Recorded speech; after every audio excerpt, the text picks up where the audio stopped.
आता अमित शहांची भेट घेण्यासाठी गेलेले आहेत। परवेश वर्मा शहांच्या भेटीसाठी गेलेत।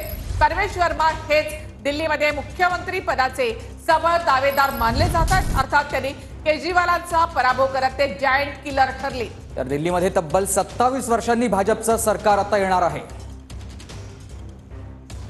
तर दिल्लीमध्ये भाजपची सत्ता कलानुसार महत्त्वाचे मुद्दे आपण पाहूया। याआधी 1993 ते 1998 पर्यंत दिल्लीमध्ये भाजपची सत्ता होती आणि सुषमा स्वराज यांच्यानंतर दिल्लीला 2025 मध्ये भाजपचा मुख्यमंत्री आता मिळणार आहे।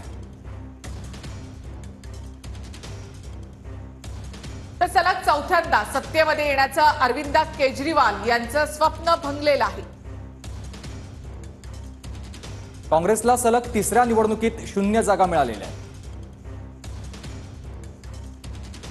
तर हरियाणा आणि महाराष्ट्रानंतर दिल्लीमध्ये सुद्धा भाजपचं कमळ फुललंय।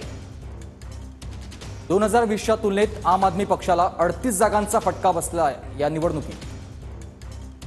2020च्या तुलनेमध्ये भाजपच्या 38 जागा वाढल्यात। और लढो आपस में ओमर अब्दुल्ला यांनी इंडिया आघाडीला हा टोला लगावला आहे। एक व्हिडिओ ट्विट करत अब्दुल्ला यांनी हा टोला लगावलाय। काँग्रेस आप एकत्र लढले असते तर बरं झालं असतं अशी प्रतिक्रिया संजय राऊत यांनी सुद्धा दिली आहे।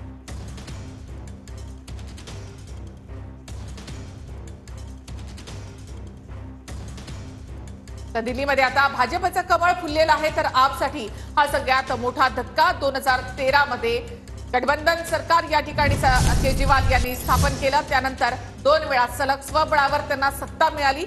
मात्र ही हॅट्रिक आता अरविंद केजरीवाल यांना करता आली नाही। अरविंद केजरीवाल